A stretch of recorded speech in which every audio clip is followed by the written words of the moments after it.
Biodiversity Sri Lanka is proud to commemorate the International Day of Biological Diversity, which falls on a day like today, the 22nd of May each year.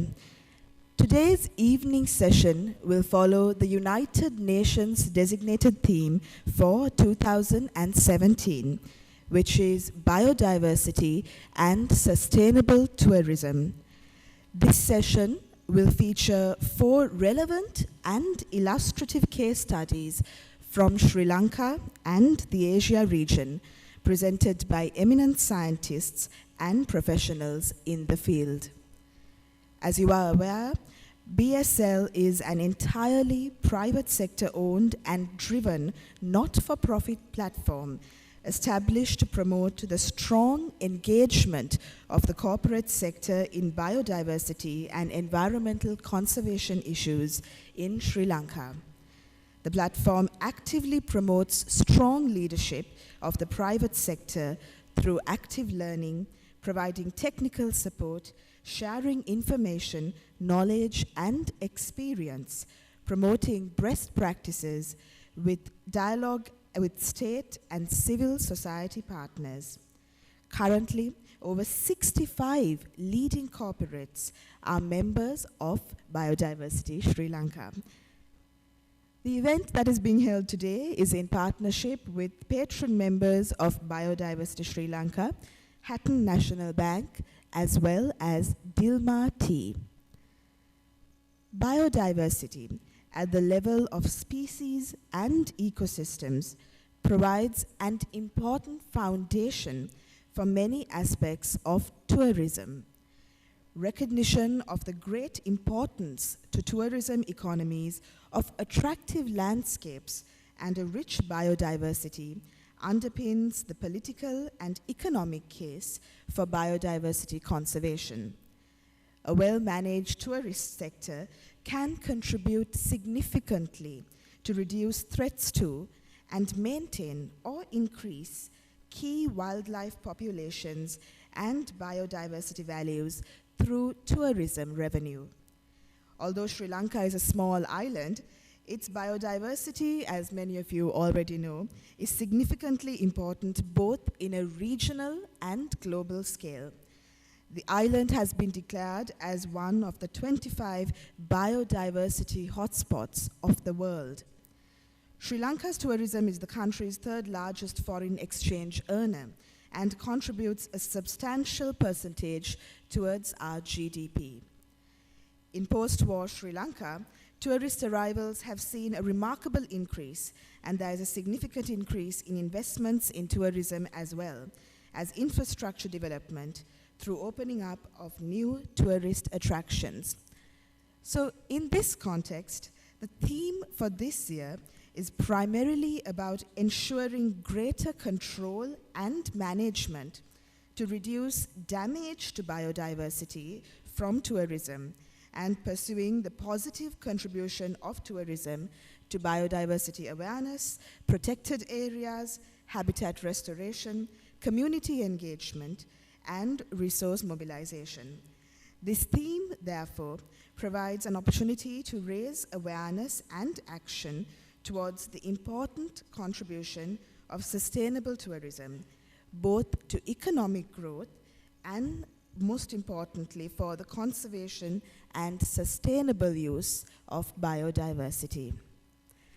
So on that note, ladies and gentlemen, I'd like to invite our first speaker today. She is Ms. Gayatri Ganeshan, Senior Manager for Talent Development and Sustainability at Hatton National Bank, to speak a few words as we kick off this program. Thank you, Amaya, for that very comprehensive intro to today's program. Ladies and gentlemen, good evening and a very warm welcome to all of you for this very special event organized by Biodiversity Sri Lanka. We at Hatton National Bank are very pleased and proud to once again partner Biodiversity to host this event. This is our 4th year of partnership, and we at HNB are now very, very aware that creating awareness is the first step that we could do to engage all of us towards protecting the environment. Just before the event started, I was watching this clip where there was this message which said that we should not treat nature as a credit card without limits. We understand that very well, and that's why we are very proud that we are in a position to host such events. At Hat National Bank, we have been engaged in a lot of activities ranging from planting trees to protecting species that are important to biodiversity, clearing invasive species, so on. And now we are definitely very clear about where our involvement lies, that is how best we are managing our business in an environmental sustainable manner. On that note, we are very pleased for organizations like Biodiversity Sri Lanka who have given us the necessary knowledge and support and guided us towards making certain decisions.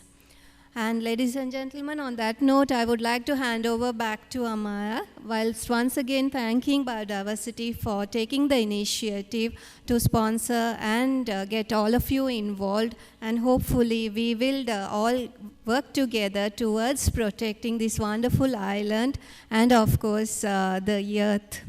Over to you, Amaya. Thank you, Ms. Ganeshan. And with that, on behalf of Biodiversity Sri Lanka to deliver a few inaugural comments, I'd like to invite Mr. Prema Kure, the chairman of the Rainforest Eco Lodge and the director of Biodiversity Sri Lanka. Many of you may already know that he is an eminent tourism professional in the country and is also the chairman of the Sri Lanka Convention Bureau. Sir, over to you. Good evening, ladies and gentlemen. It's an honor to be here this evening to say a few words. As this forum, Biodiversity Sri Lanka, which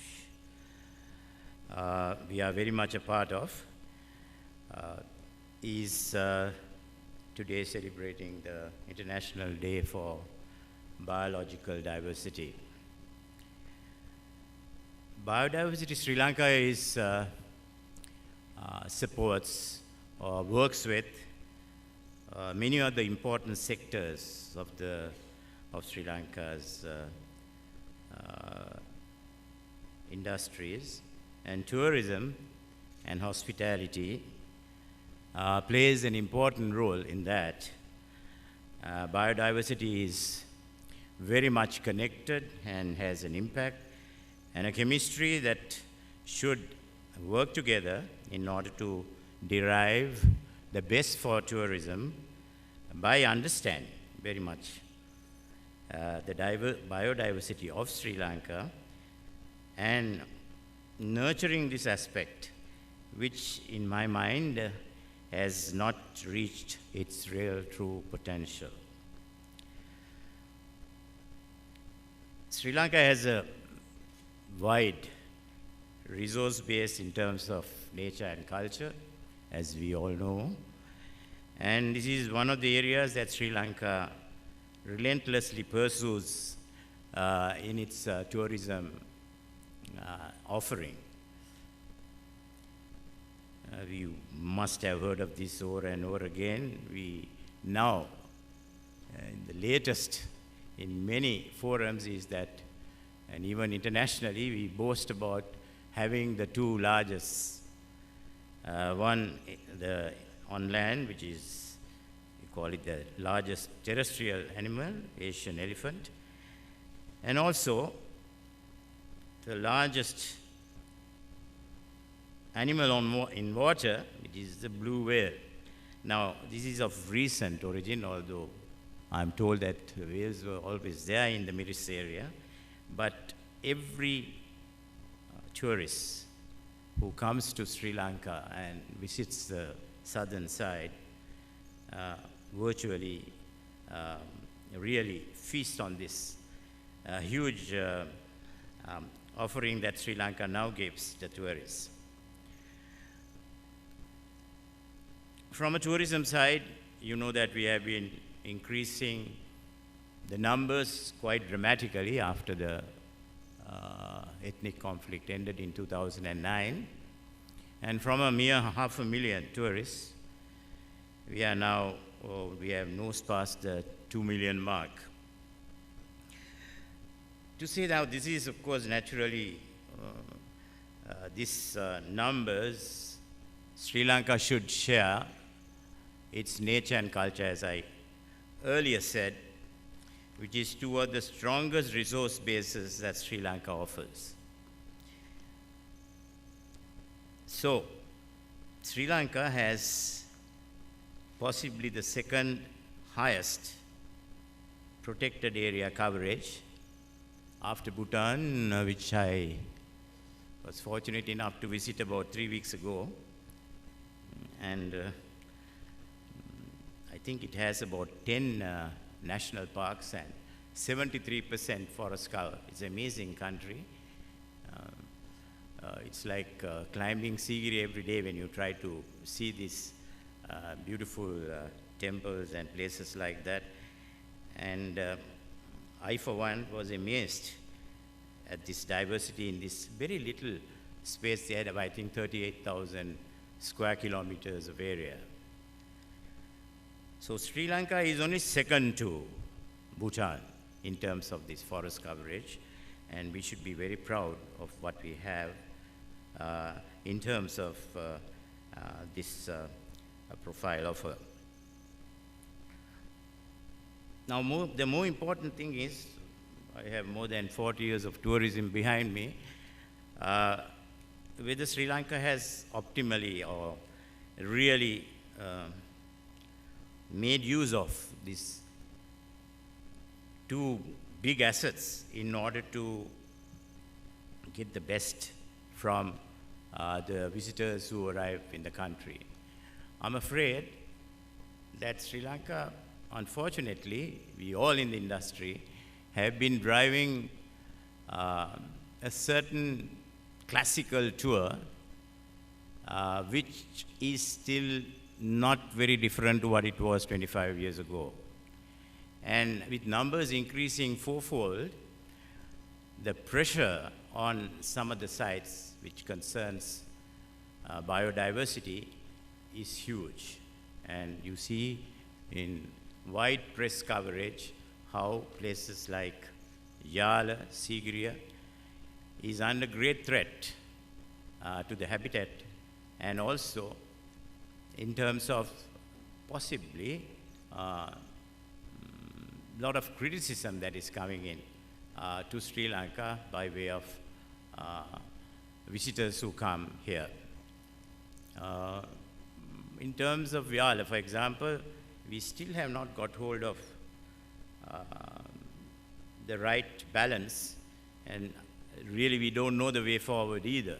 And that is why I think Biodiversity Sri Lanka could play and is playing a very important role in introducing the aspect of how Sri Lanka should in future strategize the nature and culture aspect in a more balanced manner. We have had several discussions with the trade, and in fact shared with them I think two itineraries that probably highlights areas of great interest to the nature traveler, so that the concentration on the regular sites will be much more spread. And Sri Lanka should in fact has so many great locations which could be or even better than the ones that we portray today to the visitor. Biodiversity Sri Lanka has started to enter into a dialogue with tourism authorities, and we are hopeful that there would be a great contribution from the platform in time to come to introduce new location of great interest in the nature and culture areas. So actually biodiversity is hardly spoken of in the tourism language. This is a new term, really. And I think we should venture forcefully to introduce this thinking to the tourism companies so that Sri Lanka will have an offer that is better balanced and does justice to the profile of Sri Lanka.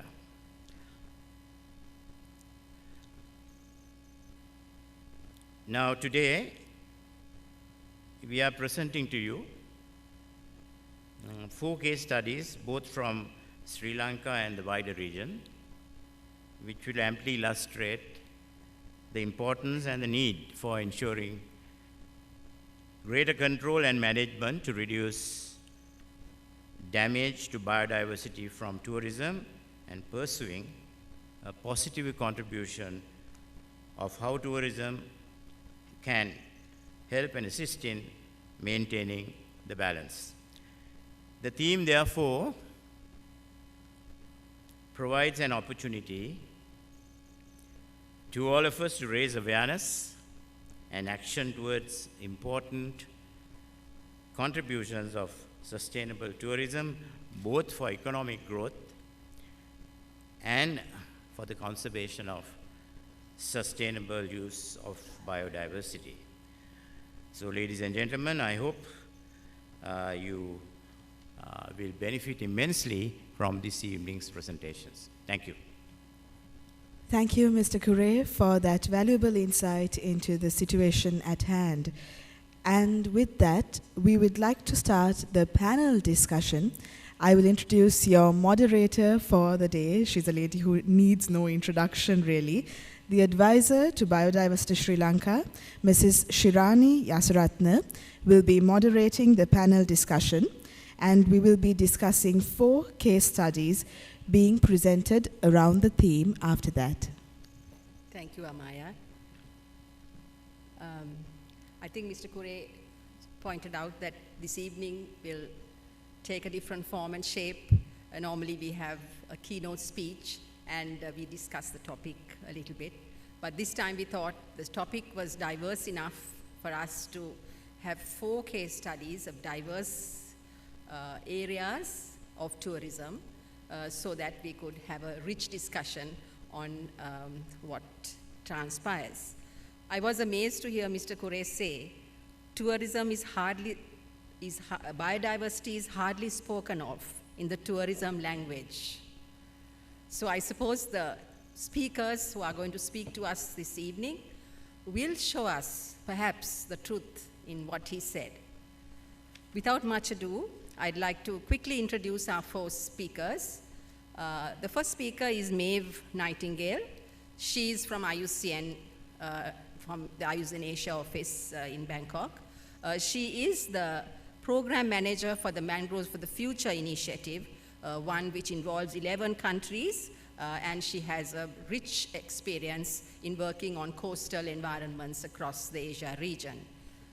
Following will be, she will actually talk to us a little bit about the significance of the coasts around us. Following will be Dr. Sumit Pilapitiya. Again, he needs no introduction. Sumit was, as all of you know, environmental professional working for the World Bank for maybe 20 years or more. And of course, he was formerly the Director General of the Department of Wildlife Conservation. He will bring us some insights into the challenges at the Yala National Park. Then we have Madhura De Silva, a young conservationist, a field biologist, and the founder president of Wildlife Conservation Society of Galle, a very active non-governmental organization working with lots of private sector organizations in the conservation arena. And then of course we have already, we also have a gentleman from Anantara Peace Haven Tangol Resort, which is actually going to give us insights into an initiative that they are taking on conservation issues, and he's Mr. Dilan Bandara, Operations Manager, Anantara Peace Haven Tangol Resort. So just to make things easier, we'll have the speakers come in one by one and give their insights, and then we will open the panel for a discussion. So let's start with Maeve. So good evening, ladies and gentlemen. It is really and indeed a great great pleasure to be here this evening with all of you. When I met Shirani earlier this evening, she said, "Welcome back to your homeland." And in many ways, although I only lived here for 5 years, since 2007 to 2011, it really does feel like a homeland to me. And I've had the pleasure of spending the last few days in Negombo at the Pata Sustainable Tourism event, not just meeting with those delegates, but also talking to some members from the local fishing communities about what is changing and what has changed in the last 10 years. So I'm feeling very ready for this discussion. Today I'm bringing you a case study which is about coastal tourism and in particular reef tourism.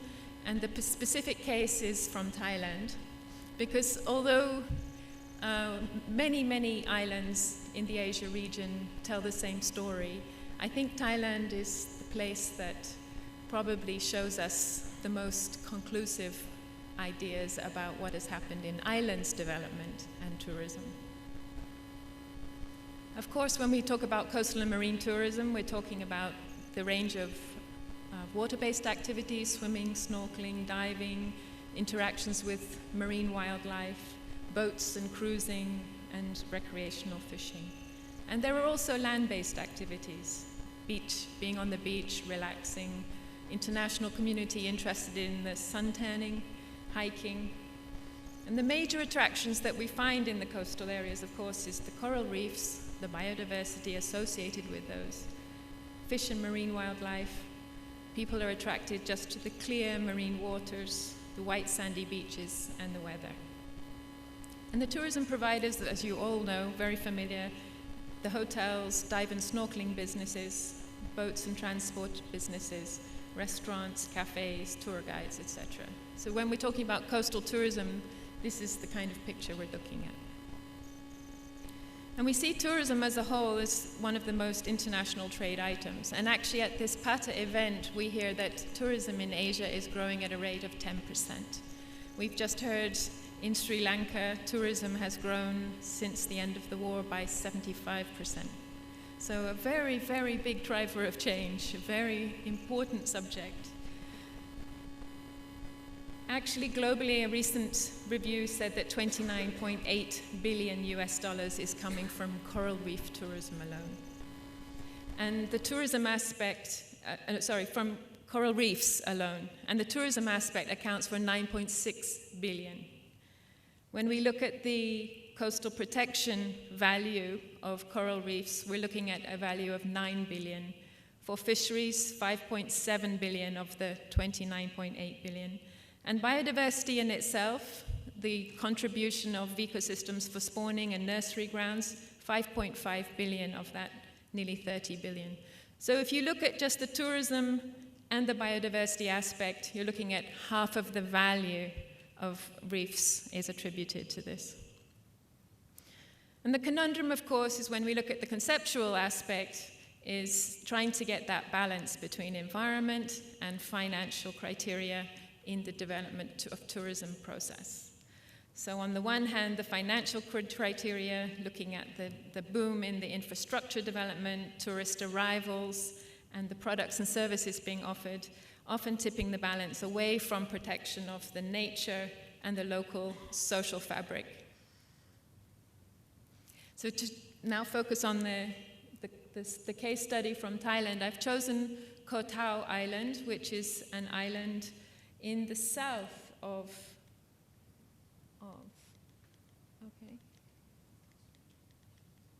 up here in the Gulf of Thailand, you see Bangkok, and this is Koh Tao here, the red island, a small island, but one of the 3 of the first islands to be developed under the mass tourism policy that the Thailand government adopted in the 1980s. So we're now looking at 40 years of tourism growth of these 3 islands. And Koh Tao is an interesting case. It's very representative of islands development on the whole. It's a small island. It's only 21 square kilometers. It's in Surat Thani province. It has a population of 6,000 people, about 1,000 Thai and 5,000 people from Myanmar, Burmese immigrants who are living on the island to service the tourism. It's one of the largest dive industries in the world, despite the fact that it's just a tiny island. It's surrounded by coral reefs, and about 1/3 of international PADI divers that go to learn how to scuba dive are going to this island. So a tiny island in the south of Thailand actually attracts international tourists globally. So to support this tourism fabric, we have 128 hotels, bungalows, resorts, 53 tourist shops, 115 restaurants, pubs, 4 banks, a school, and all the business today is exclusively based around the tourism industry. And currently there are about 500,000 visitors visiting per year. And we look at the growth of revenue. In 2002, we saw a revenue of 500 million Thai baht. Today, or 2014, 2015, we see nearly 6 million Thai baht. So it gives you a sense of how fast and to what extent the tourism is growing economically. And this tour growth has largely happened in an unplanned, unpredicted way, and today we're seeing some very serious management issues, which have resulted because of lack of planning. The first issue is the lack of fresh water. The aquifers and groundwater systems dried up around 5 years ago, with just one single freshwater well remaining today. So this is meaning that fresh water is boated to the island. We see an inadequate solid waste collection and disposal, with around 2,700 tons of solid waste generated in 2016, a current stockpile of 50,000 tons of solid waste residing in the middle of the island, which is having its own impacts on the watershed and the groundwater systems. We're seeing rapid and untreated wastewater, although the regulations expect that all new constructions have wastewater management as part of their design. This is not happening consistently across all of the establishments. And in 2014, we did an estimate of and come up with 3,000 cubic meters of solid waste per day being discharged into the nearshore waters. So the unplanned development is continuing. It's at a rapid rate, although there's very little land area left now. The building legislation and EIA are in place in terms of the laws and regulations, but they're not always consistently enforced. And really, the tourist numbers are exceeding the island's carrying capacity. There have never been formal studies on this. I think the evidence is showing us that the island is really at breaking point, tipping point. And what we've seen is most of the local islanders, or maybe 50% of the local islanders, have long sold up their land with such high land values, moved off the island, and the fabric of the society now has changed significantly. Although there is a core group that retains that interest for protecting local resources and are fighting to turn things around. But for most local people who have not been having the access to the benefits of tourism, cost of living feels very high, and the local fishing communities are really significantly displaced. We also see issues with the energy, very little renewable energy on the island. Most are still dependent on diesel generators. We see issues from local oil spills, and the general condition of the reefs around the island, the exact environment that made the island famous in the first place, are now in serious decline. In 1995, a new development plan was launched for managing Koh Tao Island, but as yet has not been well developed or adopted or invested in. So that's the conundrum. Coral reefs made Koh Tao famous, but today we see 80% dead reefs, but still the diving community coming to learn their paddy diving on this island. So a little bit of a conundrum there, and a few of the reefs still in good condition on the east side of the island. But if you look at the biodiversity coral reefs itself, the impact that tourism has had is on the physical breakage of the reefs, tissue damage from direct contact by divers, by snorkelers, and more in recent times, large groups of Chinese tourists in particular who are walking on the colorful rocks because they've never experienced it before. And they're not aware of being in a coastal environment and the fragility of these systems. We see lots of table corals overturned, the big table-shaped corals, tissue damage from boat anchors, things which are quite easy to resolve, changes in the behavior of marine life, too much feeding of the fish or playing with the triggerfish, a change completely in the normal behavioral patterns of coral reef fisheries. And of course, sewage pollution has direct impact on the reefs, and we're seeing invasive species as the reef communities are being displaced. And the solid waste also is having an impact in terms of dampening the reef content. So, if we look at why this has happened in Koh Tao and extrapolate the lessons, not just for this island, but beyond this island, we see that the economic priority over social and environmental concerns has taken precedent. We see that there's limited knowledge and capacity about the concepts of sustainability, and overdevelopment has been encouraged by the national policies encouraging mass tourism in the assumption that these resources have finite capacity to endure this. The Thai government now recognizes that this model doesn't work and is trying hard to reverse from this position. But these economies are established, and it's people's livelihoods which have now developed around it. So it's not such an easy position to step back from. At the local government level, both the elected governor and the appointed governor are very, very strong visionaries. They know exactly what needs to happen for the long-term sustainability of the island, but they don't feel they have the capacity and understanding of how to shift the change to a better projectile. So the capacity and limited knowledge is one issue. Lack of consideration for the linkages about the land and the sea. So we have the upland dumping of solid waste, the over-extraction of fresh water, and that, of course, has downstream impacts, let alone the debris coming from the surrounding islands and the impacts from national tourism and international tourism and the policy pressures which have impacted this island.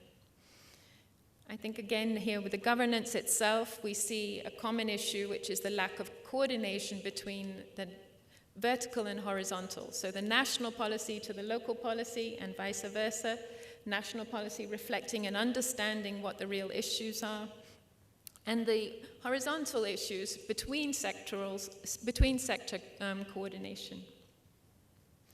Then the issue I've just mentioned of local people selling up land and the fabric of the local societies changing. And then this concept of need for payment for ecosystem services. I wanted to show this. Don't try to understand what's in these bubbles necessarily, but you see there are two distinct groups. This is a stakeholder map of Koh Tao Island, and you see here all of the stakeholders who are responsible for the island management itself.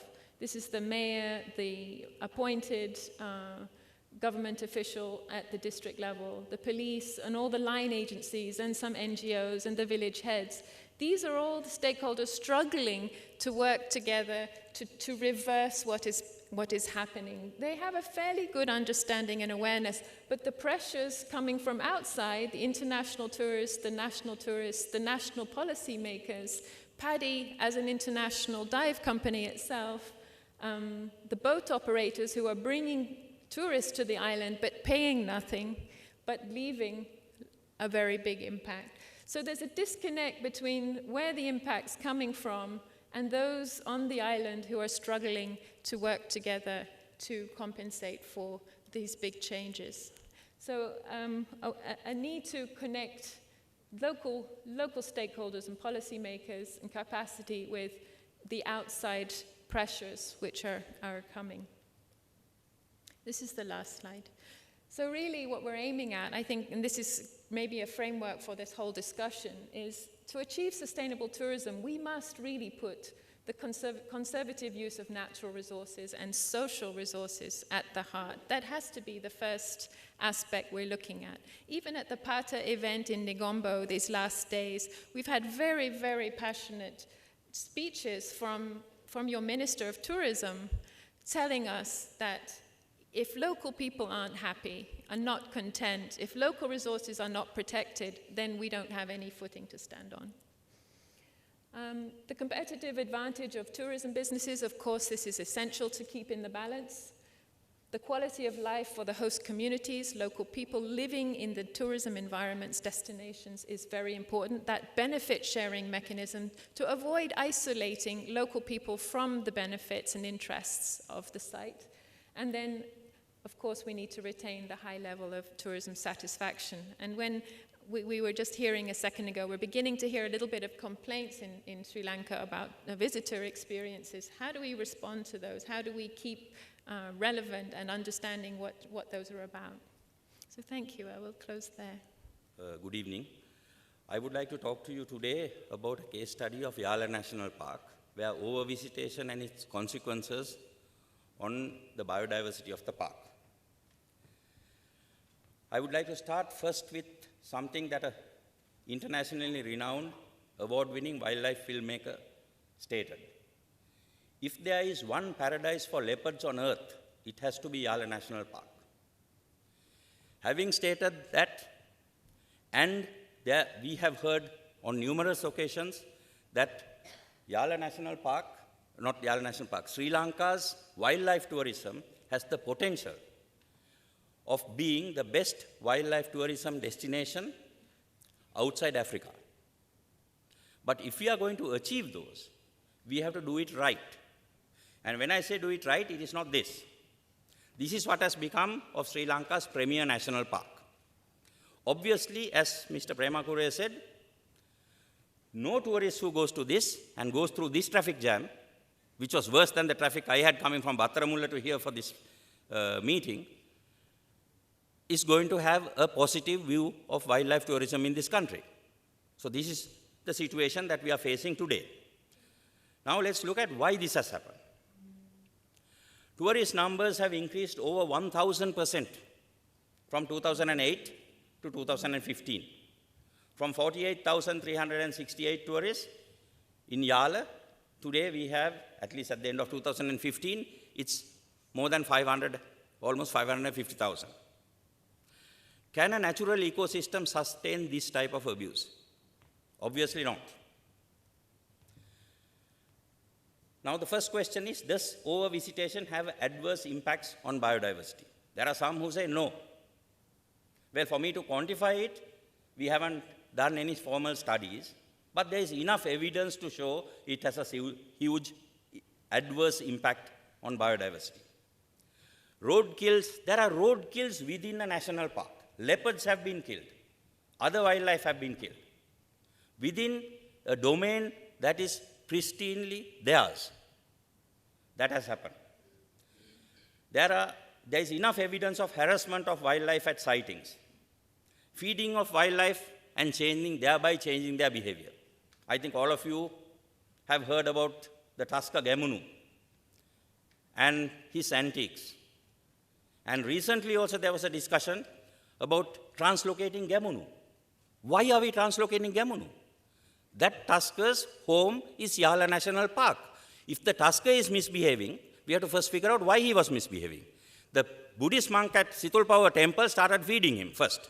Then the jeep driver started feeding him to get him to come too close to the vehicle. Now when he sees a vehicle, he wants to come and look for food. So do you blame the animal for that? If that is a problem, I suggest we close the park and let the animal, after a while, the animal will go back to its old habits, rather than take the animal away from that. Then we have failed because of the government's overemphasis on tourism revenue. And when I say government, please note I'm not talking about this government or that government. I like to clarify that. I'm talking about governments over the last so many years. And since 2008, the emphasis of the finance ministry has been how much money Yala National Park can make. When there is overemphasis on tourism revenue, the Department of Wildlife, which is short-staffed, has to focus on tourism revenue rather than their main mandate, which is protection and management of the park. There is enough anecdotal evidence of decline in wildlife populations in Yala. Those of you, and I see some in the audience, who have been going to Yala National Park over the last 30, 40 years. I don't need to tell you that when you go into Yala today, you see much less animals than you did see 30 or 40 years ago. So the situation is not really good. And we have serious habitat issues in Yala. Now, for example, studies that have been done by Dr. Prithviraj Fernando, who is a well-known elephant researcher, have shown that 52% of baby elephants below 2 years of age is dying in Yala.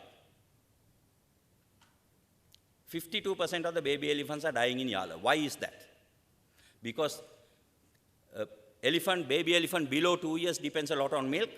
The mother doesn't have enough nutrition to produce the milk that the baby needs. So the babies are dying.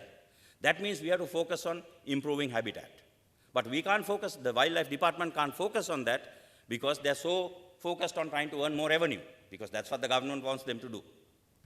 So now we have come into a situation that we have a serious problem in that park. Is reversing this trend possible? And Mr. Kure said that there doesn't seem to be a way forward. I beg to disagree with you, sir. There is a way forward if the Department of Wildlife Conservation is allowed to do its job. So, a process that started 1 year ago of trying to analyze what the problem was. The approach that we took was try to identify the issues that need to be addressed, then look at the constraints to dealing with those issues. We studied the profile of tourists using Yala National Park, Block 1, and then came up with a strategy for improving the overall visitation experience in Yala Block 1 and a proposed action plan. This program was started 1 year ago, then it was supplemented with a committee appointed by the Honorable Prime Minister on trying to come up with an action plan. So it's not that we don't have a plan. Now, let's look at what we need to address. The issues to be addressed, there are issues such as poor nature interpretation services offered by the Wildlife Department. So that has to be improved if we want to improve tourism experience. Unfortunately, there is a lack of adequate staff and facilities, such as patrol vehicles for the Department of Wildlife Conservation to regulate tourism. So that has to be addressed, and those are easy things to address. The first one can be addressed through training, through projects and money. The second issue can be addressed. But the third issue cannot be addressed with money and training. Continued political interference resulting in the lack of independence for the Department of Wildlife Conservation to regulate tourism within Yala is the biggest problem that is preventing the Wildlife Department from trying to manage that park. Then we have indiscipline of jeep drivers and passengers at sightings. High speed and reckless driving when trying to reach sightings. Then vehicular congestion, which you just saw, and disturbance to wildlife, which all results in overvisitation of the park. So what are the constraints? The inability of the department to get government approval to recruit staff. The Wildlife Department today has over 500 approved cadre vacancies. Over 500 approved cadre vacancies. We are not asking, the department is not asking for new recruits. These are in the approved cadre. The treasury is not releasing the money to hire them, to pay salaries. So the department is short-staffed. Then we have weak enforcement of park rules. And weak enforcement of park rules largely is because of the lack of independence for Wildlife Department staff to enforce the rules. Then we have over 700 registered commercial safari jeep vehicles in Yala. I know many people have said, if the number of vehicles is too much, limit the number. That's easier said than done. And I'm not talking because there's politics to top it. There's a bigger reason. If we limit the number of vehicles to 150, you're going to put more than 500 jeep drivers out of employment. It was said earlier that the local community has to benefit from the park. The greatest benefit for the local community of Yala, surrounding Yala, is the jeep drivers, the income that they generate. In addition to that, there's a bigger conservation problem. If you put 500 jeep drivers out of employment, there is no economic opportunity for them in the Yala, Tissa Maharama, Kataragama area. What do? They will end up poaching. There's a lucrative bushmeat market. They know the park inside out. They know where the animals are. They know the habits of the Department of Wildlife Conservation. They will then get involved in poaching. And then we will solve an over-visitation problem and not have any animals after that. It's a bigger conservation issue. That is why the Department of Wildlife Conservation cannot immediately reduce the numbers. So the decision was to try to open out blocks 3, 4, and 5. Put more roads in blocks 3, 4, and 5 and open it out. Blocks 3, 4, and 5 is very good for wildlife, except the animals are not habituated to vehicles. So the more vehicles that go in, the sightings will improve. Then you can try to distribute the number in the 4 blocks. Then you can have about 150 vehicles per block. But that is not going to happen overnight. Because if you just cap it and tell them to go to other places, the sightings won't be good, people are not going to be happy. So we have to handle that on a more longer term basis. And the biggest problem is uneven imposition of rules due to political patronage and interference. Then we looked at the current visitor profile. Based on surveys that were done, the visitor profile, the visitors are not coming for observations. A tourist who comes for observations, national or international, coming for observations is coming to study the animal, to understand the behavior and observe that. What we find is that the tourists who are coming to Yala are coming for a sighting. In that 3 hours, they want to tick off, I saw a leopard, I saw a bear, I saw an elephant. So that's the type of visitor profile. So the tourism industry also has to take some responsibility for that, because they are marketing Yala as the best leopard sighting location. So the tourist who comes wants to see a leopard. Pressure is put on the jeep driver to try to find leopards. So a short-term strategy for conversion of Yala into a wildlife observation site is not practical. It's a more longer-term strategy. So that has also been proposed. So there is an action plan. Simple, practically implementable actions have been proposed. There are 31 short-term actions to be implemented by January 1st, 2018. Some of it have already started. I'm not going to go through the whole list of 31, but a few things. Regular patrolling has to be done, strict enforcement of the rules, progressively increasing penalties. During the short period that I was Director General of Wildlife, in 2 months, we suspended over 70 vehicles for misbehavior. Because if you can't control the number of vehicles, you have to enforce discipline on the vehicles. We had discussions with the jeep societies, and we told them, we will discuss with you, but once a penalty is imposed, there is no flexibility. You can go to the minister, you can go to the prime minister, you can go to the president. Answer is no. You will be suspended. 70 jeeps were suspended in 2 months. Suspensions were progressively increased. So first violation, 1 week suspension, second violation, 2 weeks, then 3 months, 3 months and then 1 year. That was the plan, right? The interesting thing was all 70 violators were first violations. Nobody made a second violation because they couldn't go to political authorities and put pressure on the wildlife department to waive the rule. So it was working. It was working pretty well. The best way to do speed control is to put speed bumps. The speed limit in the park is 25 kilometers an hour. If you put a speed bump every 100 meters, even if you want to go fast, you can't go fast. And that's the best way because people are not going to follow road rules.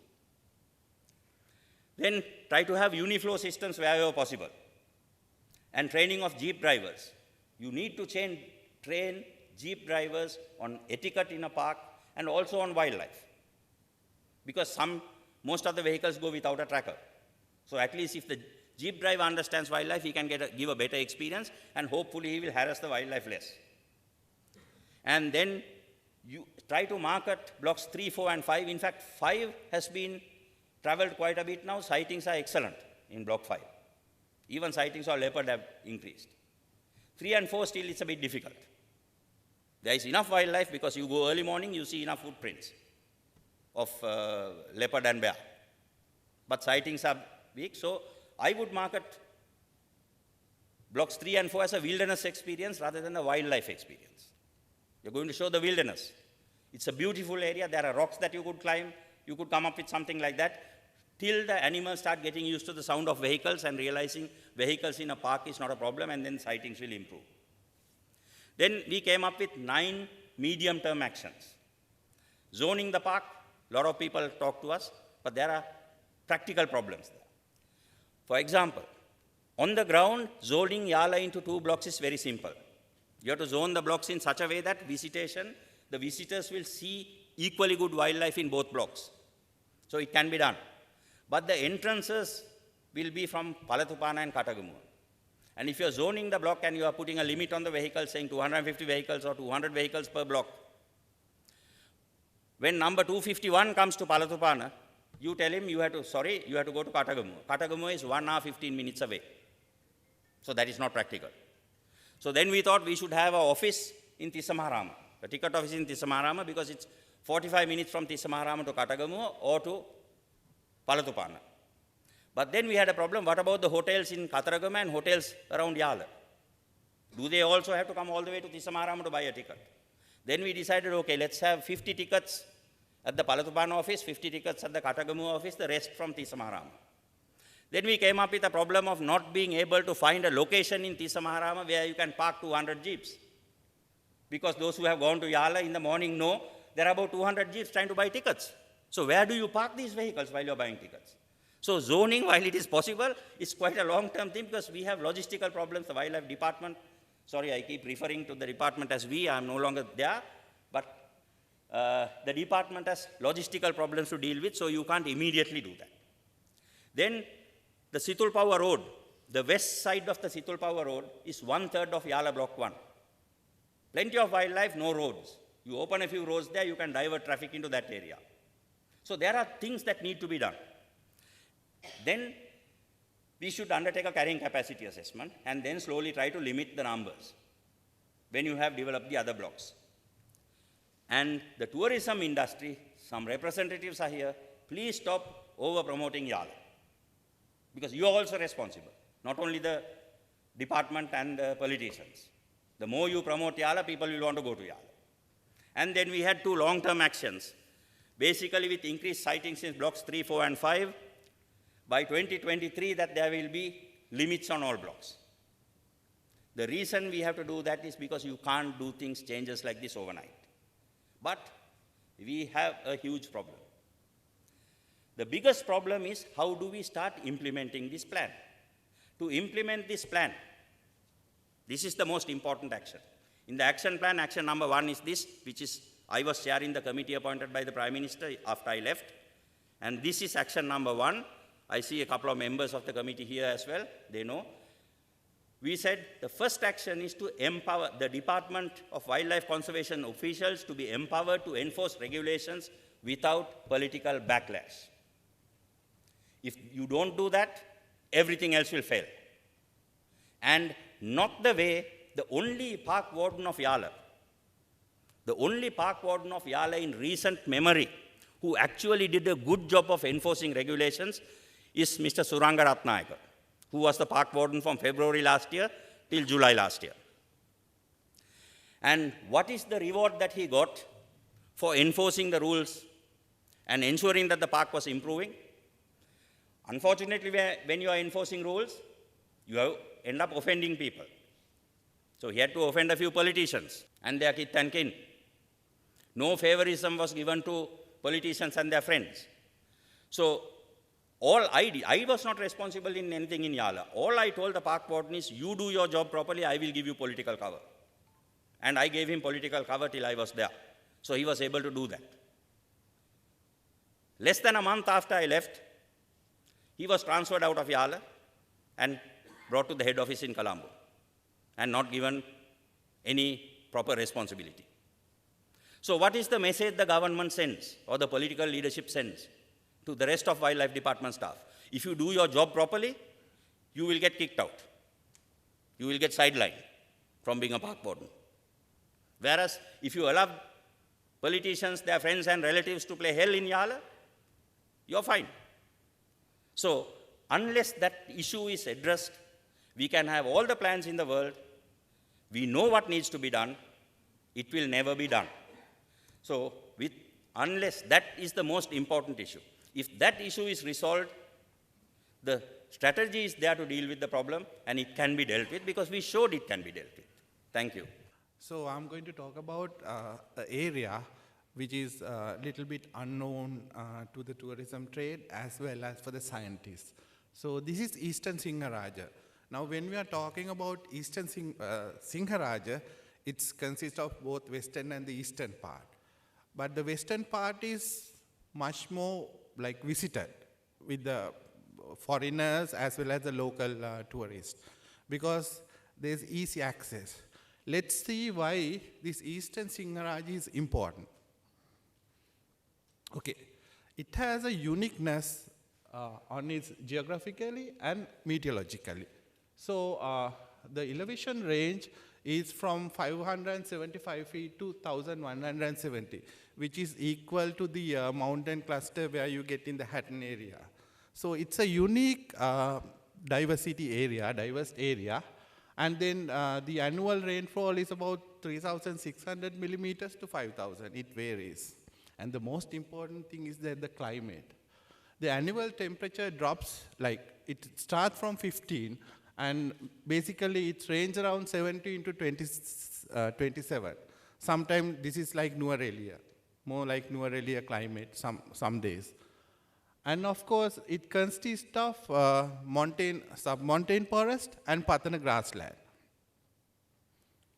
Why this is unique? Now, if you look at the biodiversity, there are 8 species of point endemic frogs, which is restricted to a very small area, very small radius. And even you get lizards, 4 species of lizards, restricted to the eastern part of Singharaja. This is very unique. And these species are, most of them are critically endangered because their range is very limited. And then of course, if you take the mammals, you get most of the unseen mammals which are common there. But you don't see them regularly, but they are more or less disturbed in this habitat. So you get the rusty spotted cat, the pangolins, the otter, slender loris, and even the white column of langurs inhibiting Eastern Singharaja. And then, this was captured in one of our camera traps in Morningside. The most popular elephant these days, the one who's responsible for the 2 deaths recently. So even this elephant inhibit the eastern cluster of Singharaja. Yeah, and then the floral aspect of the area, you get diverse lichens, epiphytes, orchids, and a lot of point endemic plants restricted to the Eastern Singharaja cluster. And this is something interesting. I thought I should show it to you. First, when we went to this area, we observed this flower. We thought it was a ground orchid. But to see, it's a ground parasite. It's a flower of a ground parasite which hosts the strobilanthes or the Nelu plants. And it has color variations also. Nice to see these type of plants. You don't see them in the western part of Singharaja. And can you guess what this is? These are fireflies. And this was captured in a night near the rainforest ecology area. I think we rarely see fireflies in the night now. We rarely see them. but a bunch like this, it clearly shows the uniqueness of this area, and even we can see this area is very undisturbed. That's why you get phenomena like this happening in this area. A very nice scenery in the dark night. And what is new? Because as I told earlier, Eastern Singharaja is poorly studied. A lot of research has conducted, but still there are a lot to find. Because 2-3 years back, there was a venture between the Wildlife Conservation Society, Biodiversity Secretariat, Nation Trust Bank, and the Rainforest Ecology. So in this survey, we had discovered a unique aquatic plant restricted to the morning side of Singharaja, which we actually we name it after the father of free education, Dr. Kannangara. And then from the same area, from Morningside area, we discovered a new species of freshwater fish, which was new to science. So we named it after Rohan Pettiagura, one of the well-known ichthyologists in Sri Lanka. So this clearly shows there's a lot to discover and a lot to protect. Because most of these species are restricted to this area. That's the importance of this area. And then, of course, as Dr. Pilapitia said, leopards, which brings the attraction of tourism, the wildlife tourism to Sri Lanka. So this is roughly the distribution of leopards in Sri Lanka. But the rainforest leopard, or the leopard which lives in the rainforest, the ecology is poorly studied. Most of the studies of the leopard in Sri Lanka was conducted in the dry zone, not in the wet zone. So we thought of doing a study on the leopard which inhabit the lowland areas or the mountain, sub-mountain areas of Sri Lanka. And then for this, we have a very nice facility given by the Rainforest Ecology, a nice little research center by the end of a World Heritage Site, by the line of the World Heritage Site. So keeping this as our center, we do studies on the wet zone leopard. So this is one of the same camera trap sighting from the morning side. You can see how healthy is the lowland, the leopard. So this is one of the few footage captured on Sri Lankan rainforest leopard. So what we do is that we get direct evidence from the camera trap footage, and then we try to separate the individuals from their color, from their spot pattern. And then, of course, we identify individual by using pug marks, and then we do the scat analysis to see what's the difference between the dry zone and the wet zone leopard of their dietary habitat. Now see, you can see porcupine quills. So when we analyze the dung in the wet zone leopard, 40% consists the feral dogs, unfortunately. And then you get the barking deer, then comes the porcupine, like that it goes down. Why we get, now this is 1 year study. Now in the green, it's the camera trap footage, and then the red shows either the pug marks or the dung sample. So this is the rough distribution that we got after 1 year of the rainforest leopard. Now see, the most interesting thing is that it prefers the edge habitat. Because probably still we don't want to come to a conclusion, but maybe the availability of the prey, because even the other mammals, they prefer the edge habitat and the feral dogs. So because of that, you get a pattern, like most of the records are in the edge of the forested areas. And talking about tourism, now these areas are becoming more popular with the local and foreign tourists. So there is something going on. It is not devastating as Yala, but still there is a potential of, these sensitive areas being disturbed by the local and foreign visitors. This is quite a good example. Now see, this is a daytime shot, and within few hours, the same camera captures the elephant going in the other direction. So all these people are not guided by everybody, right? So all these local tourists, so-called the visitors, they invade the forest. They don't take tickets. So the government won't get anything. Because most of the Eastern Singharaja cluster, there's no forest department barriers or ticketing officers.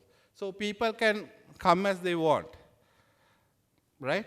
And the most dangerous part is that all these people disturb the forest, especially the areas where you get waterfalls. They put plastic bottles, they just put glasses on it. So this is happening now. And mind you, this is a very sensitive area.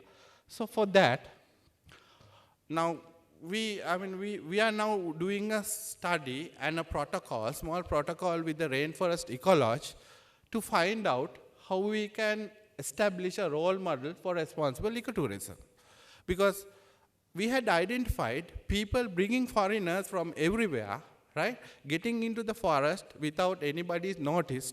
Sometimes they take plants away from the, especially the locals, not the foreigners. They take orchids, epiphytes, and then sometimes they catch freshwater fish.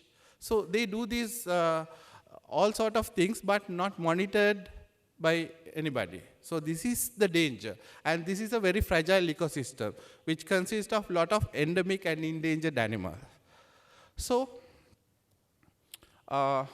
this is the model that we came across with. So this is Rainforest Ecology, which is situated in the same vicinity of the Singharaja forest, the eastern edge of the Singharaja forest. And then here, what we had done was, we had identified the tour guides plays a major role in tourism. They're the people who bring foreigners in and out, and they're the people who can control the foreigners. So what we are doing now in Rainforest Ecology, we always train the naturalist on the importance of the ecosystem. And then not the importance, but at least the Fauna and Flora Protection Ordinance, they should know that. They should know. Sometimes some of these guides think that when they have a national guide license, that is a license to go inside the forest. They believe that. So first we have to tell them what is the Fauna and Flora Ordinance, what can you do in a forest, and what is prohibited. So if the tour guide doesn't know this, it's the end of it. So first thing, training the local people on that aspect. And then the community. The community plays a major role in conservation. Now, in Rainforest Ecology, in the vicinity, you get the rainforest village, where the community get a chance to get involved in the activities in the hotel. Some of them are employed in the hotel. So now we are getting, we are training these people to get information. For example, sometimes all these people, they walk inside and outside to the forest. So we get information from them about the leopard sightings or about the rare bird sightings. We train them and we get information from them. Meaning that in one good day, these people will be trained as natural guides, where we can use them for various sort of tracking purposes. Because day by day, foreigners are coming to the eastern cluster of Singharaja, and trained people must be there. So we are looking into that aspect as well. And then you let the foreigners or the local tourists get information. Now in the Rainforest Ecology, we had kept a book about the sightings, especially if they see a rare bird, or even leopard, if they had seen leopard dung or leopard pad marks, they can come and put their data and their email or their account number, and then we share information with them, so that they will also get interested. And sometimes these people contribute funding towards the project. So that is something you get in return by giving them a chance to get enrolled in a project like this.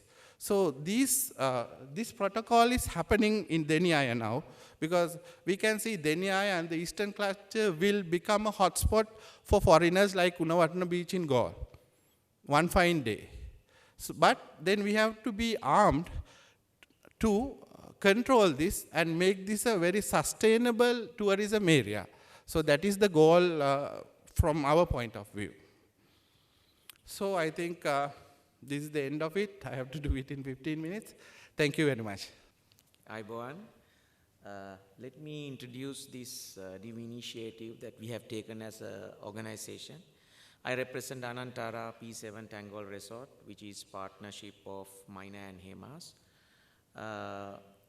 Dollars for Deed is something that we have been doing particularly in Thailand in collaboration with partnership with IUCN. So in Sri Lanka also we are doing it with partnership of IUCN. First of all, here there are a lot of important points discussed by previous gentlemen who have been addressing the panel.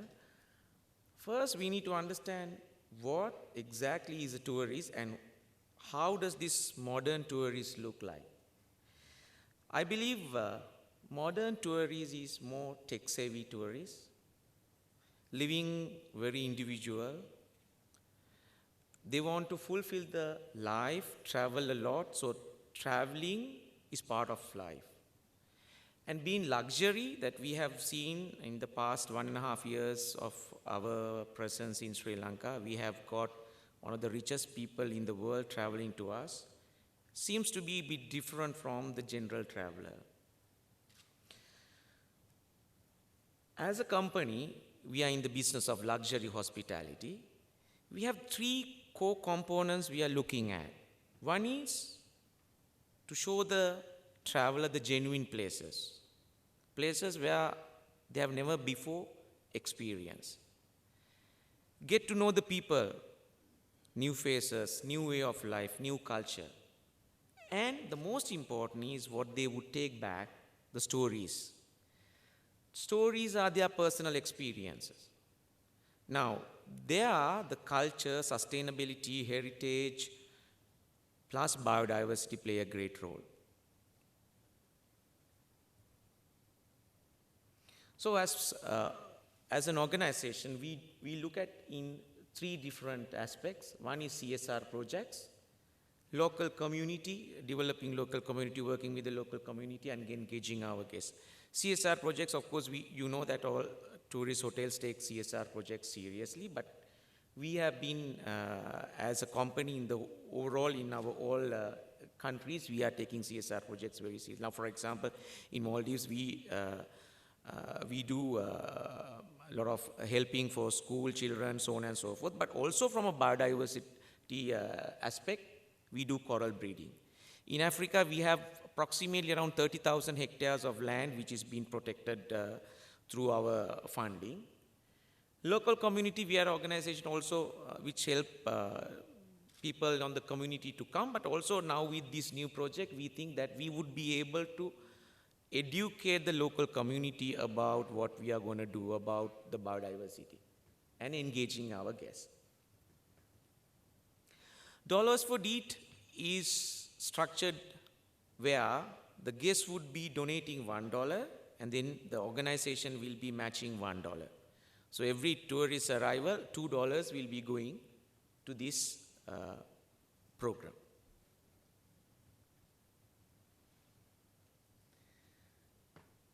When you look at our organization, we have a 5-year plan. In this 5-year plan, sustainability development is a key part. So we are not only doing this initiative, but also we are doing the Green Growth Program where we want to see that more of sustainability work is done. And Dollars for Deed is going to be a big part of this whole total sustainability program, because when we are talking about the sustainability, the part that links to biodiversity is going to be totally coming from the Dollars for Deeds program. Now, the Dollars for Deed program looks like this. First objective is to do a marine turtle research which will be by the professionals of those industry, where here it would be with the help of IUCN. And as many of you said, education play a vital role. So first, all our team members, all our employees are going to be trained on biodiversity, and of course also on about Dollars for Deed whole program, including turtle nesting, habitat, and all that. So this is going to, we have just signed the agreement, and this is going to start from next month. Number 2 is to raise awareness on marine turtle. Now we are going to appoint certain team members who are going to learn in depth into this subject, plus also giving an opportunity for the guests to be a part of it, not only by funding, but also being physically be a part of it. Now here it would not be every guest that we would give this opportunity, but for the guests who wants to do research, who are interested, particularly for the journalists around the globe, we would give this opportunity because that will open up Sri Lanka as well as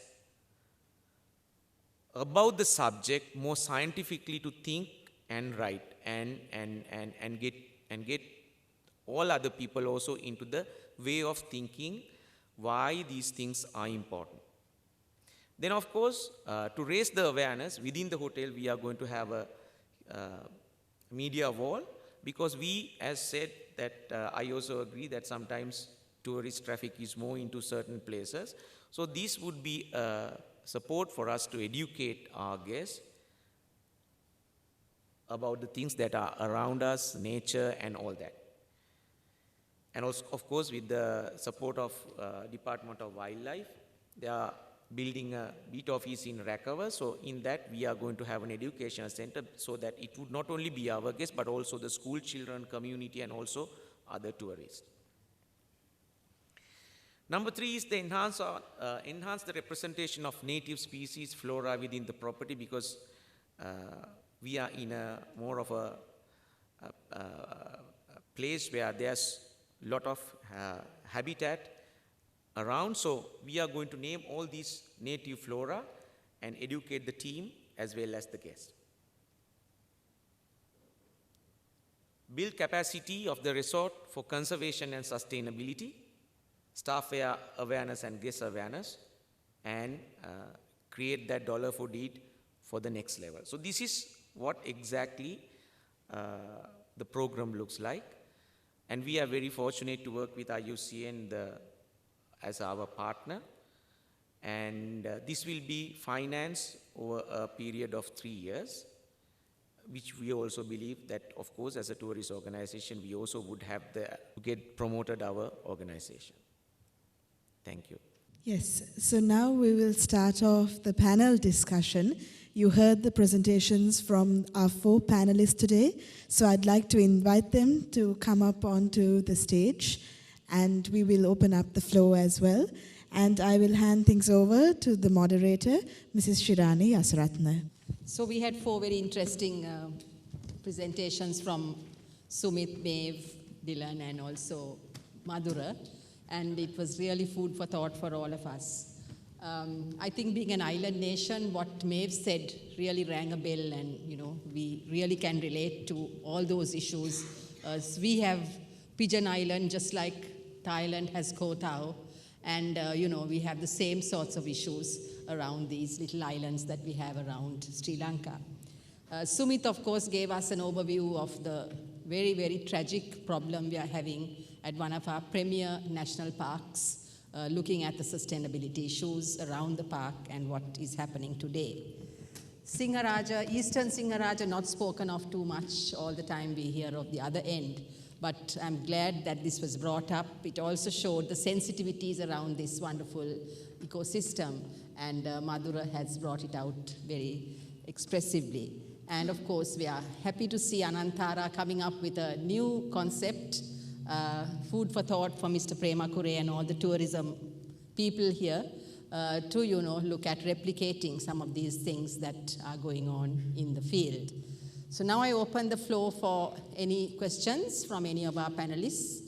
I'm sure you must be having several. And let's take it from there. Thank you for all these extensive presentations. I have one question for Sumit, and I have a comment for Madhura. I'll give Madhura's comment first. I'm really sad that you highlighted the eastern side of Singharaja today amidst all these hoteliers. I'm really sad about that. Sumit, for you, the Yala plan, is it working after you left? See, the success of the Yala plan is the fact that you have to prevent political interference, which I was able to do, which is not because I was that good that I was able to do that, because I had I am retired from the World Bank, I have World Bank pension, I don't need the job.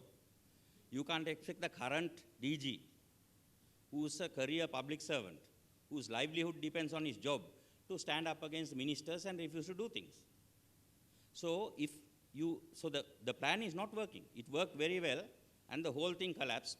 The start of the collapse was the transfer of the park warden. And since then, it has gone back to what it was, or worse, right? So if the government of Sri Lanka is serious about sustainable tourism, wildlife tourism in this country, it's in the government's hands. Now the Prime Minister appointed a committee to look into over-visitation of Yala, which I was chairing. We handed our report. I think Nishad is part of the committee who is here. We handed it was basically the same thing that we were doing. We reinforced it and gave it to the Prime Minister's office on the 15th of March. So it's up to them to implement it, because the issue is political. It is not, see, everybody says that the jeep drivers are a problem. To be honest, I thought there will be a problem. I have a house in Yodakandia near Yala, and I was telling my wife we will not be able to go and stay there when I'm DG, because these jeep drivers are supposed to be a type of mafia. When I quit, they went on demonstration protesting that I quit. That is because they also liked order. They suddenly realized order is good, and they had these big banners and put something on Facebook. The very important thing that they said, Loku kuda samata ekase nitiya kriyatmaka kara. Whether you are big or small, however important you are, the law applied across the board to everybody equally. That is what they wanted. And that, unless politicians support the Director General, and I have told this to the current Minister of Wildlife, there is no point scolding the Park Warden or the Director General unless you support him. So Sumit, you know, Sri Lanka, the political situation, if you're going to wait for that to happen, I think things could take a very long time. So what's the alternative for the community here to do something? Is it that we support some kind of legal action, which would force the government into doing something where we make our statements clear? Or do we market this very aggressively? Or what's the solution? Because sadly, Sri Lanka, the setup that I've seen in the last 3 years, I think it's very wishful thinking that politicians will change. Correct. There is a very simple way of solving it. If the tourism industry tells the government we are not sending any tourists to Yala unless the situation improves and the revenue starts going down, the government will change. But the tourism industry, I don't know whether they are willing to do that. So you can't blame only politicians there. Because if you want sustainable, the tourism industry should be more interested on tourism in Yala than the politicians. Politicians are looking at the next election. You guys in the tourism industry are looking at 10, 15 years to come. So if the tourism industry is also not willing to do that, then you have no hope. But Sumit, if the tourists have nothing to see, they won't go there. Very soon, tourists will have nothing to see. I've been going to Yala. This is of course anecdotal evidence because no study has been done. I have been going to Yala since I was 5 years old, and this is my 53rd year of going to Yala. And everybody, I know there are some in the audience who have been going to Yala for a long time. There is a drastic decline in the animal population. So while there is no scientific study, you can see it. Another 5 years of this, there won't be Yala to go to. So it's in the tourism industry's interest to put pressure on the government saying that we are not going to bring tourists next year to Yala unless the situation improves. that will ensure the tourism industry has Yala for the next 10, 15 years. But if the industry is not willing to do that, we know politicians are not going to do it. So then, it won't work. So I challenge the tourism industry. If you are serious about it, if you think Yala is a marketable thing, take this action. At least threaten the government you are going to do it, even if you are not going to do it. Madhura, can we learn some lessons from this for Eastern Singaraja? Now to see, the Eastern Singaraja is packed with the local foreigners or the local tourists because they are camping inside the forest because there is no control. They are camping and then they use the waterfalls for water sports. Illegally, right? They use the waterfalls, right, as picnic places. So there's a lot of destruction going on, but the forest department, it is not noticed to the forest department because there's no such controlling place in Delhi. It's only a small beat office controls a large area. Now, earlier there was a bungalow within the Morningside Forest Reserve. Now it is also closed. So the access zone towards the Morningside is a highly biodiverse area. The camera trap was the elephant and the leopard. The camera trap was set up in that road, and we had seen about 20-30 people going in that way. Foreigners, backpackers, they are going without a control. Sometimes probably they must be taking away the endemic plants or the endemic animals because we had seen a lot of foreigners going in without even local guides. So this has to be controlled, or else within another 5-6 years this place, because this place is very, now if you take the western part of Singaraja, it is lowland rainforest. Most of the animals live there. You can find it in other rainforest. But there is no alternative for the Morningside or the eastern part because most of the animals there are pointed. Yeah, and it is a very fragile ecosystem.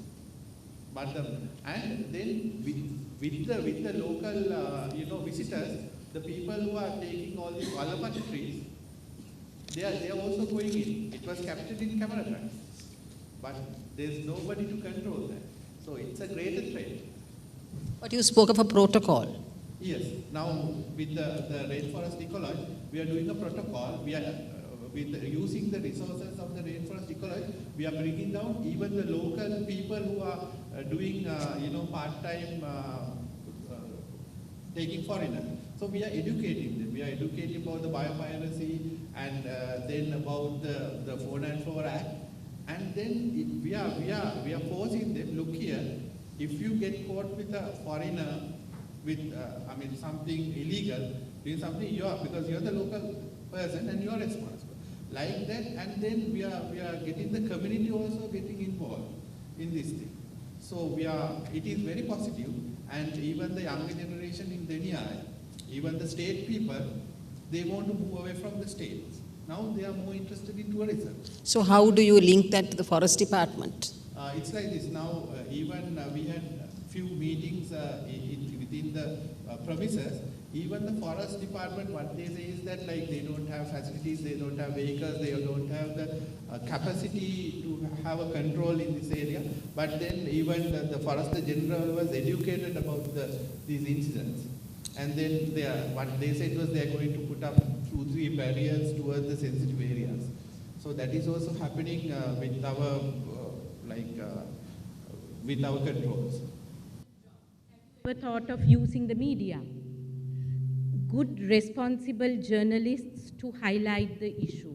Responsible journalists. Inevitably, the problem in Sri Lanka is the lack of money. So if you do marketing, it's not enough just to put stuff in the paper. Do marketing, which has a link that goes to our website. So if people are interested or want to contribute or whatever, they can donate. Greenpeace raises all its money simply by collecting individual money. They don't take money from corporates. And, that's a connection I can make for you to International Greenpeace if you want. But really, I think this is something we need to take seriously because waiting for government to do anything here, before you know it, once these things point endemics are lost, they're lost. So it's all too late to say we had a beautiful place. If you're listening to the lady from the IUCN, you know, I always think Thailand is the biggest disaster I've ever been. I went 25 years ago. I thought it was the most beautiful place on earth. And I was there last year for a conference, and I felt nothing but sadness for the people of Thailand. And I think it's very important that we communicate what happens with mass tourism, because I think Sri Lanka is absolutely not right for any kind of mass tourism. And this is something we need to get across to people to understand that they have a valuable natural heritage that needs looking after. The comment I wanted to make, I think, Madhura, you all have been quite successful in your lobbying the Forest Department, because the Forest Department, I know recently, there's a World Bank project in the forestry wildlife sector. They requested funding for setting up an entrance in the eastern side. So that's good. I think your lobbying has worked a little. Question from me, Madhura. Actually, what is the current status of the eastern Singharaja? Is it under the Forest Department? And why cannot it be put under the Wildlife Department as a national park? And then the fines and everything becomes much more stringent, because if you actually walk in, as we know, into the boundary of a national park, there are more serious penalties involved. Into a Forest Department, the restrictions are very limited. I mean, as in, it is more public land. Well, let me put it this way. I know the Fauna and Flora Protection Ordinance is much stronger than the Forest Ordinance. So there is more measures, regulatory measures to control access under the FFPO.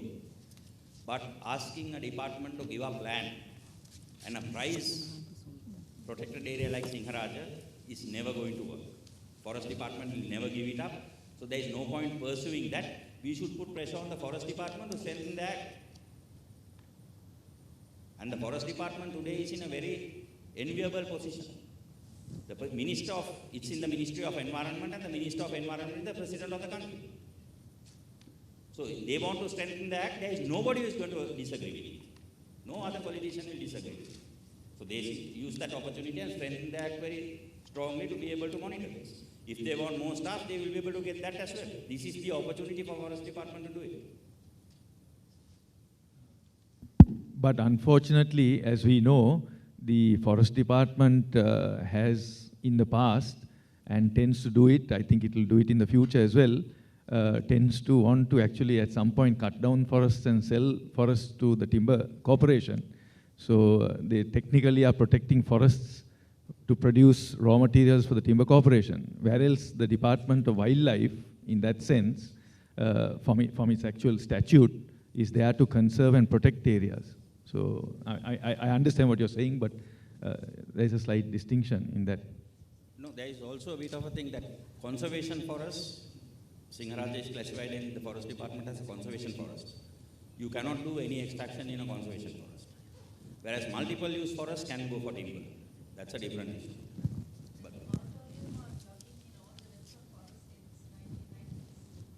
okay, so there is a moratorium also may be happening, but not legally. Yes.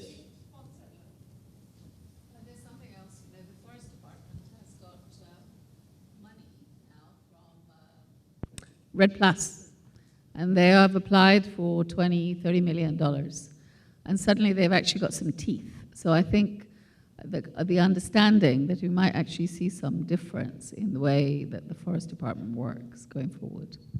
Hopefully. Any others? With regard to the lady, with regard to the reefs, we have learned that maybe in the last 3 or 4 years, there's been tremendous warming of the oceans leading to coral bleaching.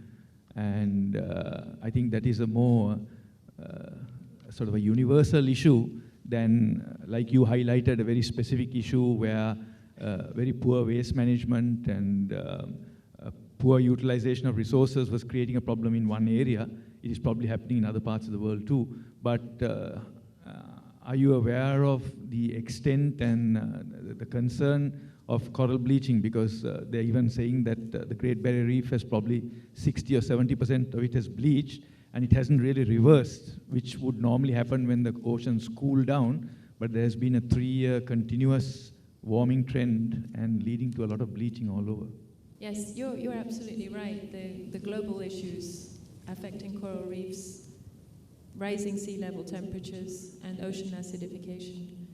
We see in Asia region a massive bleaching epidemic in 2008, but most reefs recovered. Why I talk and focus on local issues is if we can remove the local stress, the chance of recovering from this external risks are much, much higher.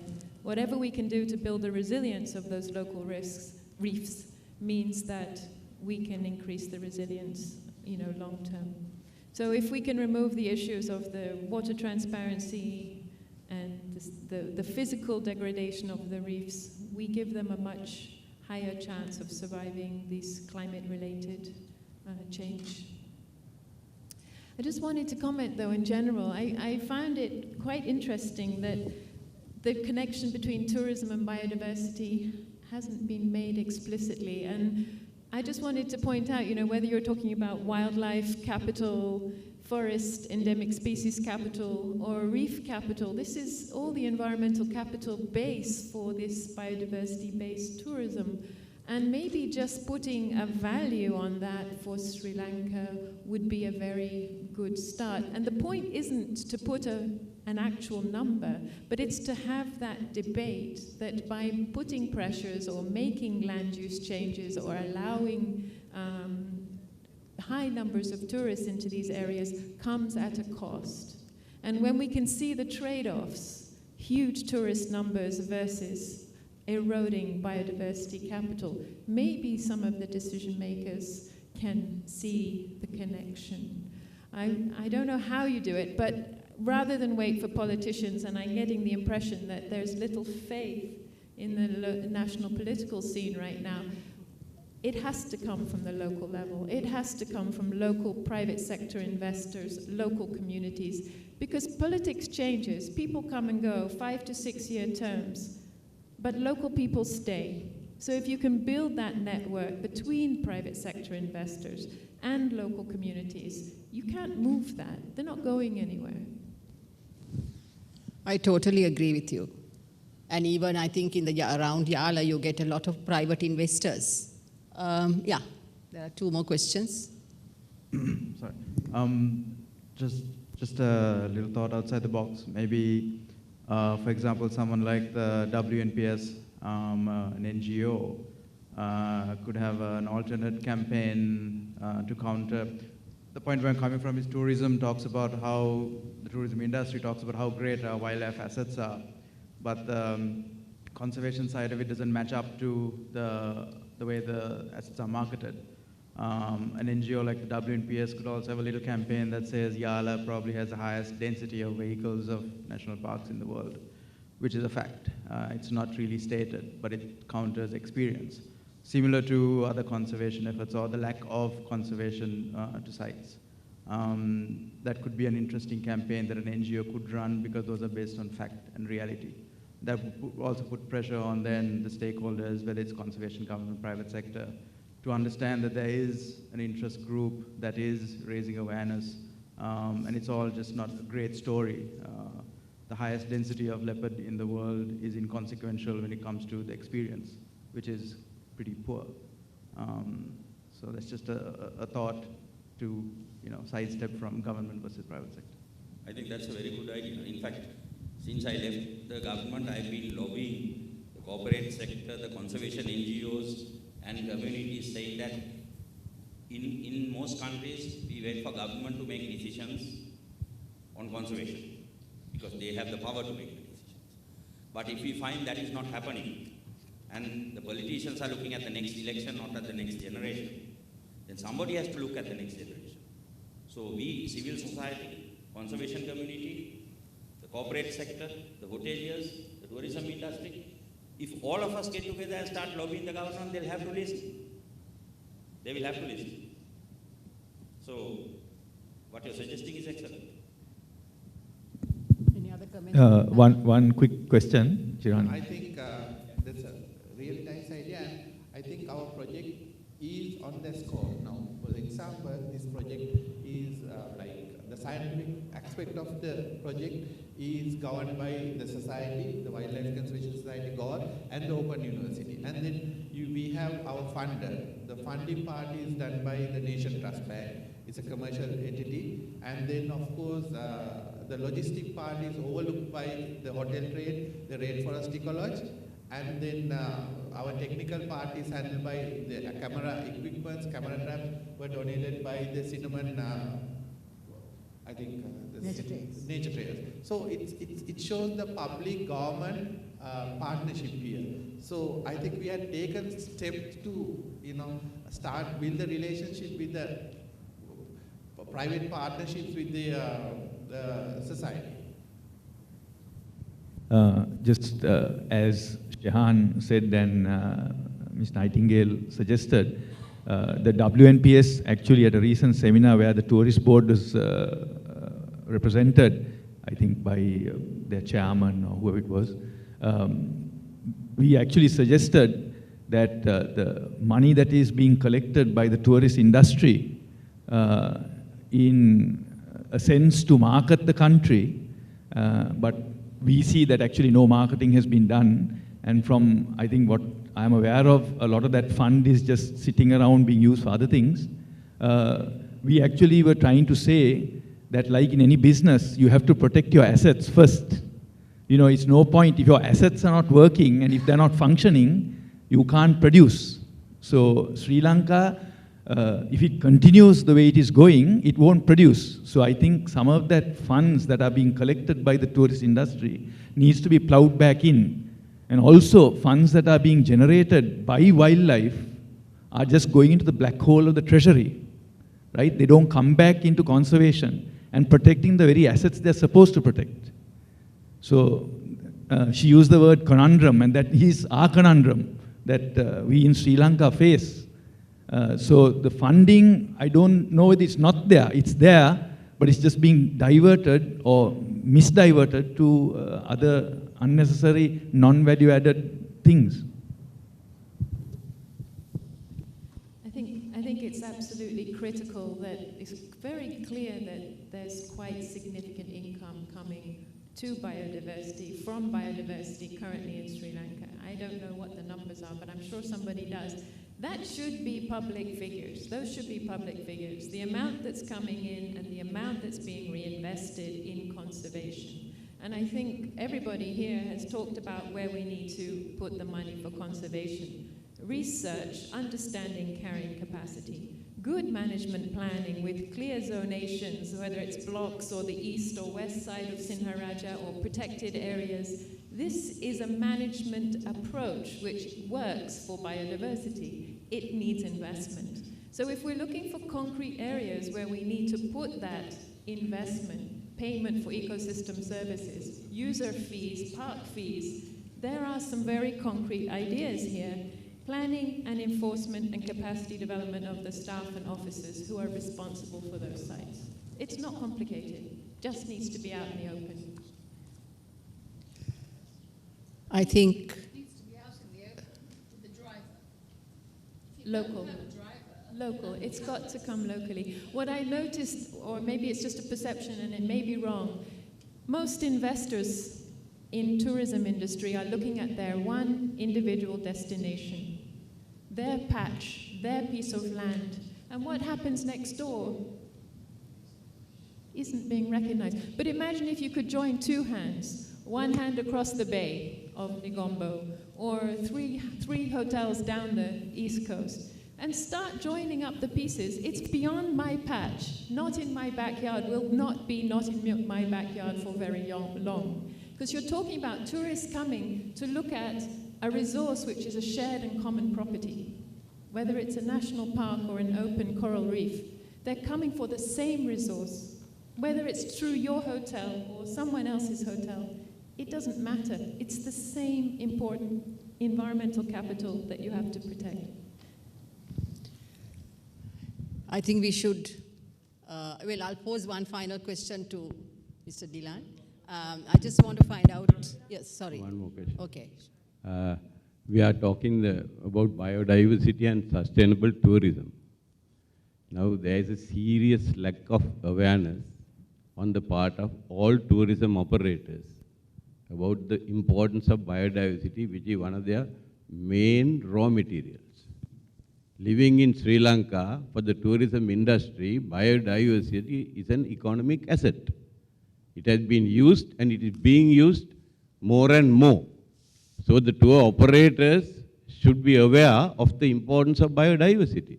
Now, for instance, when you are training tourist guides, the tourist board should incorporate biodiversity as a very important module into the training course, which is not being done.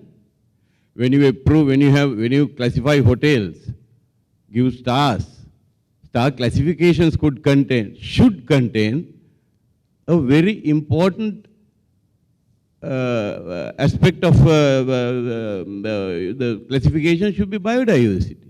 There's a very serious lack of knowledge here. There's no point in forum like this we are talking, whereas the very operators are ignorant of the fact. Now you talk of Eastern Singaraj. Now people who go into Eastern Singaraj, they are totally unaware of the importance of biodiversity or the richness of biodiversity in that particular area. They'll pick any plant. Why? It must start from the schools. Of course, I'm talking of long-term things. It must be in the school syllabuses.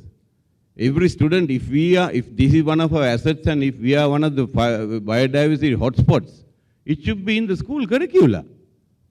Otherwise, what is our future? The very ministers do not know the importance of biodiversity.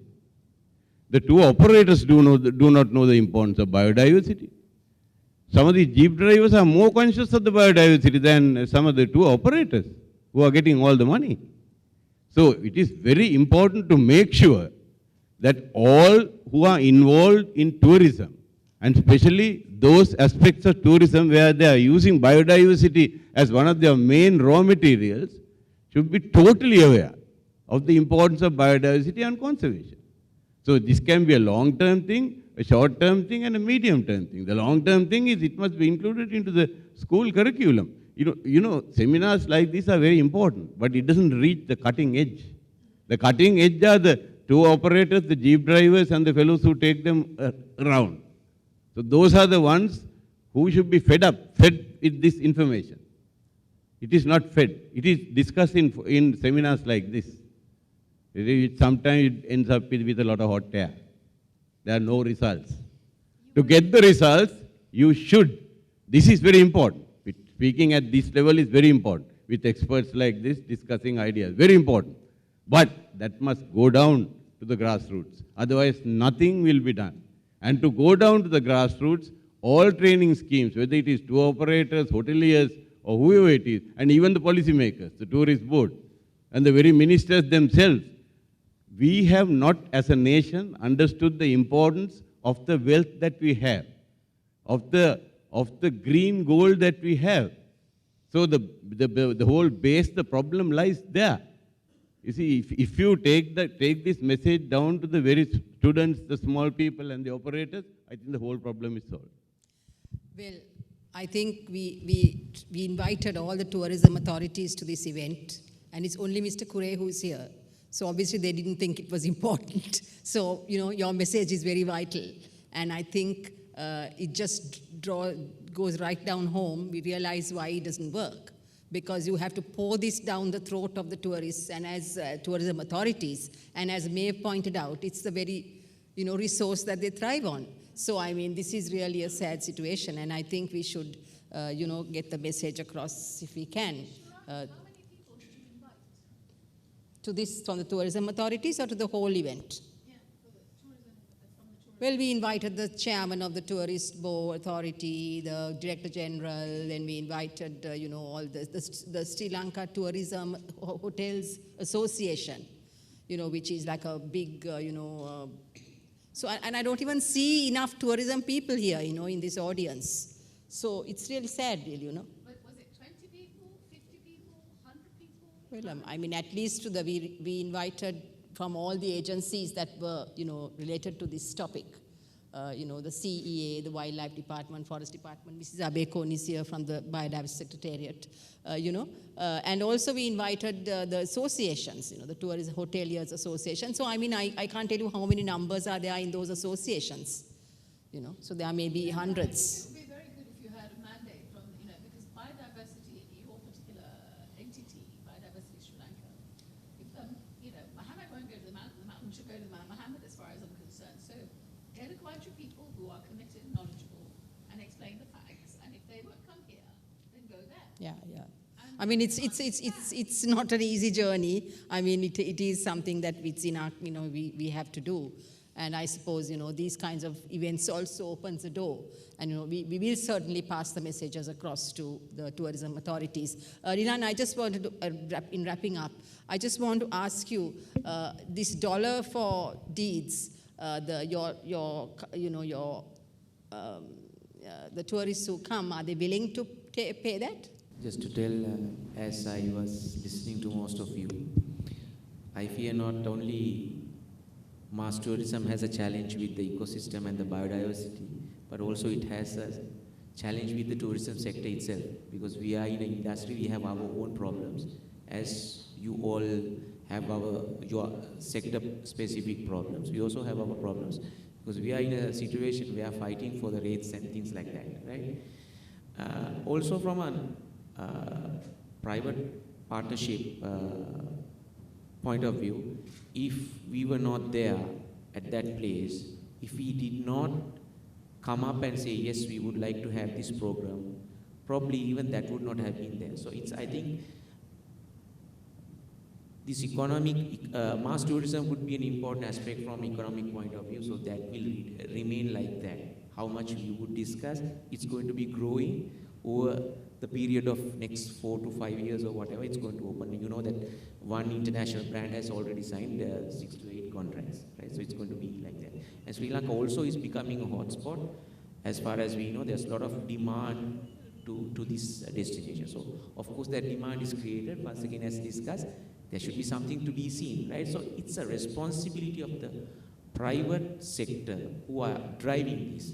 It is not that little hotels which have 4 or 5 rooms, it's the private sector, because if we drive this in a responsible manner, even the little hotels also would look into us, because the tourists who are going to come are going to have a different mindset. For example, I was in Maldives and I was walking along the beach, and when I met a guest and I asked, sir, what made you come to Maldives? And most of the guests say, want to surf, dive, so, and this guest say, you know what, because of you are doing this coral breeding. Oh my goodness, I couldn't believe it, right? Because of course you don't get your mass number in that sector, but you still have. So I think that's the way forward from a tourist point of view. Thank you. I think we had a rich discussion, and it's well past the time that we wanted to conclude this event. I think the message was taken, and I think the illustrative case studies showed us that sustainability is vital to an island nation like this. Every bit of Sri Lanka is sensitive, and I think the sooner we realize that, the better it is. Because as Sumit said, in 5 years we won't be having Yala, to even go and visit. And now Eastern Singharaja, after you brought up all these points, I'm now shuddering to think what will happen to that.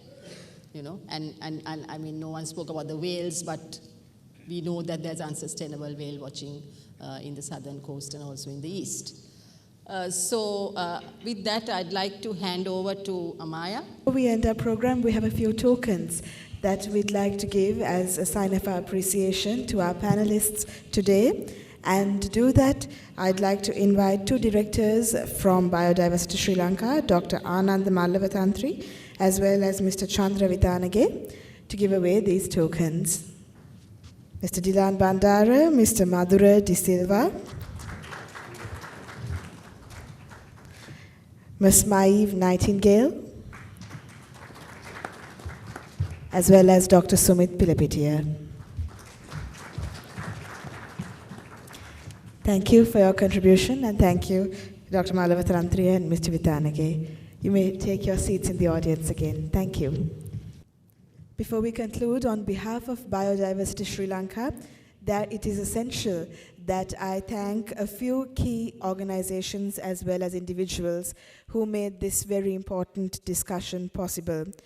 First of all, H&B for the sponsorship of the venue and for the technical support that they provided.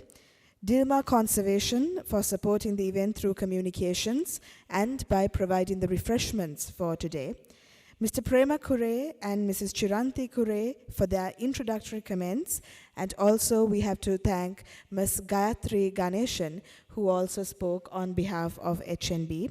Our panelists for their interest and their fantastic presentations. Our members of Biodiversity Sri Lanka for their presence here today in numbers, and also to all the friends of BSL who are here today. Thank you so much for your presence in this audience. We hope that you walk out today with a lot of food for thought in terms of the drivers that is taking place in Sri Lanka and the conservation that is necessary to ensure that sustainable tourism and biodiversity do not become mutually exclusive in the future. With that, ladies and gentlemen, I'd like to invite all of you to join us in refreshments and fellowship afterwards. And thank you once again for being here. We hope you have a pleasant evening.